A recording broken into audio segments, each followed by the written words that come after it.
before we get to Silent Hill, I also have now watched most of Mr. McMahon. Ah. And 4 I episodes? have some thoughts about it. So 4 parts, something like that? There are 6. 6? I'm halfway through part 5. Okay. I heard they don't even get to any of the shit until the final episode. That is not true. Okay, someone lied. That is definitely not true. So you run into a weird problem. So these are 6 55-minute episodes that cover Vince McMahon Jr. from 11 years old on. And that's a lot of fucking time and stuff. Like they're going over him consolidating and going through the territories era. They're going through the steroid shit. They're going through the bodybuilder era. That's like a footnote, the bodybuilder thing. They go through Monday Night Wars. They go through Attitude, etc. Right? But there's only like, as somebody who used to be way into wrestling and still will definitely listen to like a shoot session or shoot podcast. It's astonishing that when you're looking at this, like this is for a general audience that maybe has never followed wrestling closely at all. It is astonishing how much longer it would have to be for like me and you to be satisfied. Because it would have to be like 3 times as long, because there is just so much shit in it. There's so much going on with that fucking company over the years. But like we're looking for the bottom of the iceberg, right? Yeah. So like this is the tip of the iceberg, but it also does have a little bit underneath the surface. So people who say that it is a puff piece did not watch the same thing that I did, because do you remember that statement Vince put out that said these producers use their fancy tricks to make me look guilty? Bro, he wasn't kidding. They smash cut the fucking like, so the very first episode starts talking, like it has like a section that's about 10 minutes. It's basically like, we'll get into this later, about the lawsuit and about the sex trafficking. Okay, just to let you know that, hey, we're not, just to let you know that's coming. Yeah. And because like part of the documentary is that almost everything was recorded before that happened, so these people are talking to a camera with the assumption that that shit is secret. And one of the very first things they zoom in on Vince is like, oh man, you know, there's some crazy stories. I can't tell you those. They're too dark. But, you know, I'll try and tell you just enough stories to keep it interesting. But yeah, there's a real dark side to this business.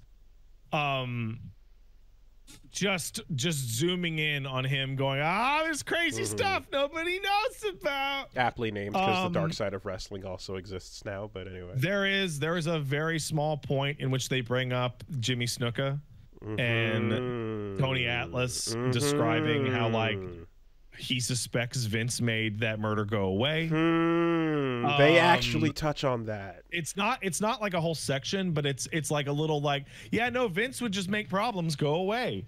But in particular, the one that is probably like the most outrageous, and it's like, I can't believe this motherfucker is so stupid, where this is in the 3rd episode, where they're talking about the rape lawsuit, where he was sued for sexual assault. And he's talking about how, of course, that never happened. It was totally consensual. And then there's a pause, and this is an unedited clip. And he goes, but anyway, statute of limitations is up, so whatever. And I'm like, that looks really guilty, bro. And then the scene cuts to, in a vacation of statutes of limitations in New York State in 2023, Vince McMahon paid this lady millions of dollars in an out-of-court settlement. And it's like, yeah, don't say you're not a rapist because of a legal technicality, Vince, into a camera. Don't do that. That's, you fucking idiot. So I guess the part that I mean, I guess most everyone is curious about is like when directly confronted with that shit, like what type of deflection, or is it just it never happened? There is a lot of deflection. Okay. There is a crazy amount of deflection constantly. Yeah, okay. In particular, when the documentary is going over the creation of the Vince McMahon character, Vince describes how the Vince McMahon character is a total fabrication and is not like him at all. And it's just, you know, the fantasy of like the bad guy that he might have been when he was younger. Yeah. And then they cut to a shot of Triple H, Stephanie, Shane, Paul Heyman, and like 3 or 4 other people that just go, oh, they're exactly the same person. They're 100% the same person. There's no difference at all. Hulk Hogan goes, he's exactly the same guy, brother. And it's like just like they're interviewing him about like Ted Turner buying his talent, and he's describing it as how it's not fair. And then the interview goes, but isn't that what you did to the territories? Didn't you buy out all the talent? He goes, well, that's different because I was just trying to make my show better. I wasn't trying to hurt the other shows. It's different.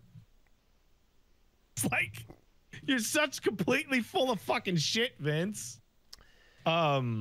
I guess he looks like an insane evil person. Well, yeah, but I guess there's a part of this where which he is. We've all known it. I guess I'm just like as curious as I am about this whole history of stuff that we followed for such a long time. There's that kind of thing where I'm like, okay, well, now that we know legally what he's capable of, is anything above that even remotely surprising? You know, you just go, oh, well, then it's all on the table, right? Like, that's it. There's nothing else to really say here. It's like, it's all on the table, you know? I think there's something kind of meta magical about watching McMahon do these interviews and then having them cut with like Hogan and Shane and Steph's interviews. And it's like, you have people saying and accusing him of the most outrageous shit. And this is like his daughter or his like son-in-law or business partner that currently still works with him. And then it'll cut to him going, oh yeah, that happened. Well, it was for the business. I had to do it. Yeah. So what? And like, he's getting caught in like double talk that is exposing him to be like a psychopathic possible murderer rapist. But his personal charisma is so overwhelming when he is talking like a normal guy that even I am sitting there and I'm realizing that it is starting to fade in between the pops of guiltiness. Like the guy is a professional at appearing like reasonable and smart and talented. It's crazy. It's genuinely kind of nuts. Well, yeah, and I again, it's not, but I just am like, I don't know how he made bodies disappear. Right? Yes. Like he so very likely made at least one girlfriend disappear. Like you know, and then the Superfly Snuka like case as well. Like so, like literally just whatever comes above that. It's like, of course he's capable of that. That's not even remotely a wild surprise. I guess the part though is just like when you're also kind of like the everyone is, you know, dependent on you fiscally and,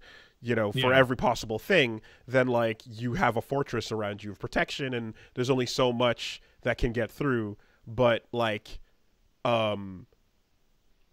there's always these moments of like the stories and things where you're kind of like all the weird shit with like him pitching the storylines about Stephanie and everything, which for the weird incest shit and Steph about that, and the interviewer's like, is that weird that it was your dad telling you to do that shit? She kind of like freezes. She's like, Yeah, it was a little weird, but you know, it was for the business. And then like the more they talk, the more cult shit it gets. and that's kind of where it's like, okay, so there's that disconnect where you're like, okay, but it's good business though, right? It's good business. It's that's where you can take the personal weird shit, put it aside, and go, okay, yeah, no, I can just mentally disconnect and put it all on that. I get that. I can see how that would be a possibility.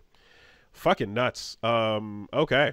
Well, it's crazy how much shit people that are like directly next to him and currently still work with him, or did at the time of this, are willing to talk about him, like his kids and like and Paul, which is Triple H, about how he's like insane and unreasonable and all this shit. And there are some, like, I mean, I've been following this pretty closely. There's some of this that I did not know about.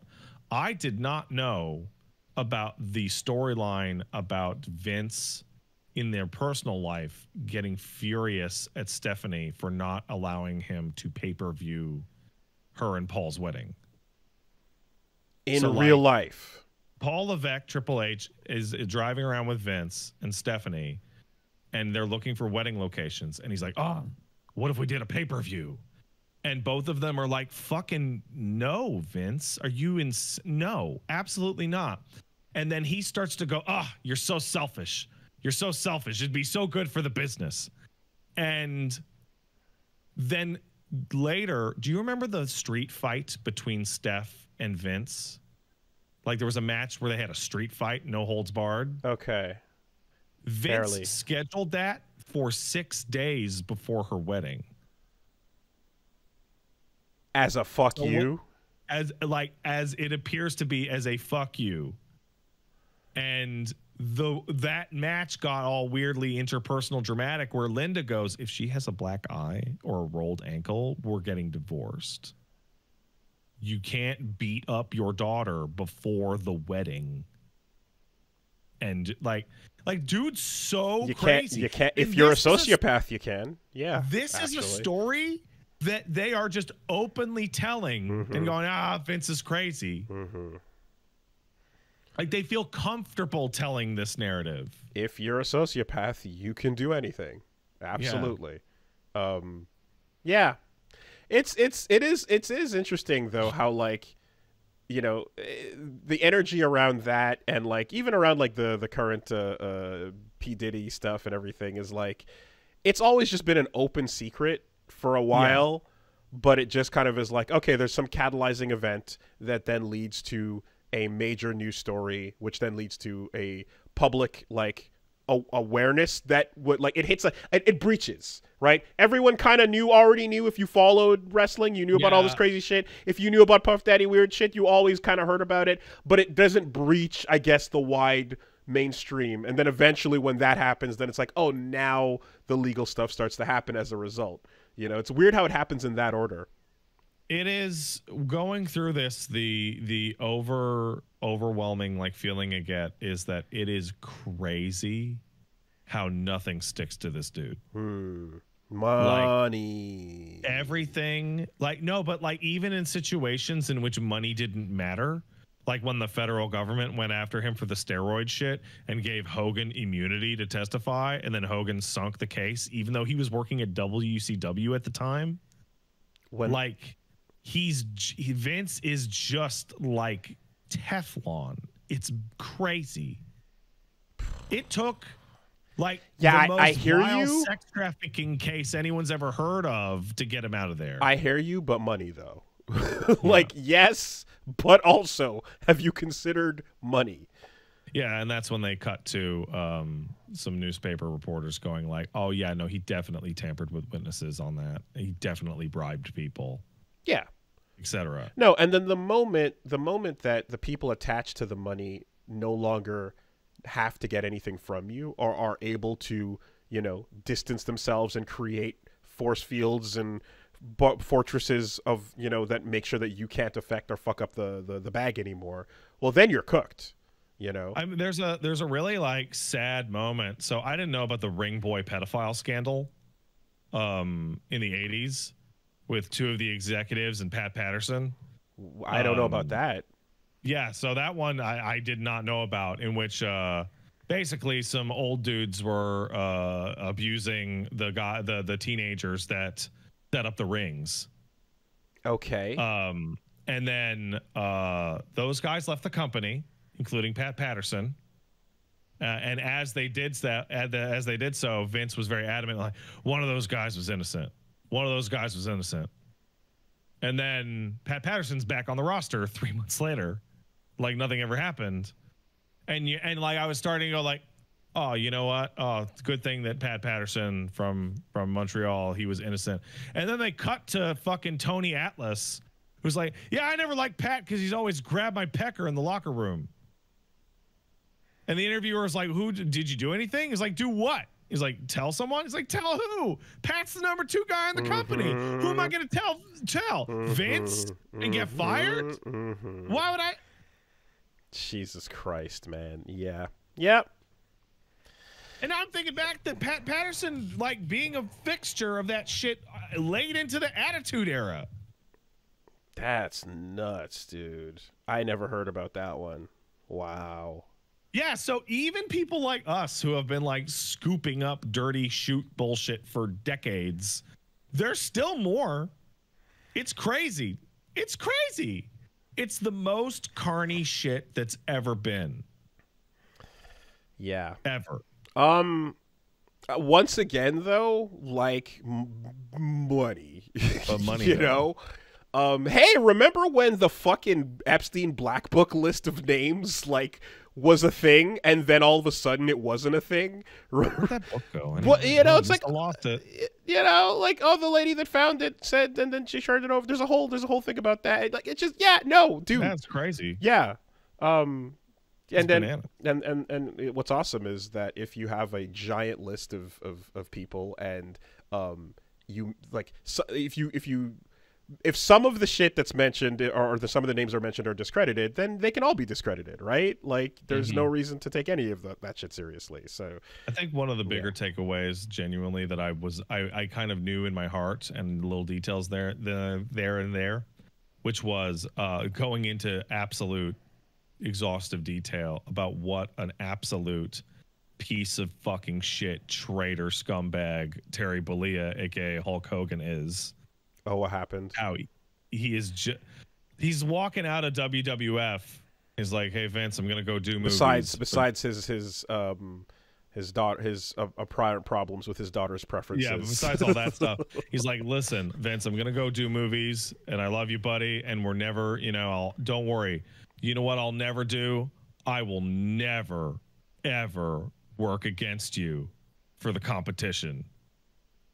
Oh. And then like 3 months later is the fucking NWO storyline. And it's like, holy fucking shit. Oh, yeah, brother. He also stopped wrestlers from getting a union. Oh, he snitched out Jesse Ventura when Jesse Ventura was trying to start a union. Oh, yeah. Okay. And it's like, man, what a fucking piece of fucking shit. Mm-hmm. Oh, my God. What's he up to these days? Doing cool stuff? He's doing cool stuff these days, I hear. That's what I hear.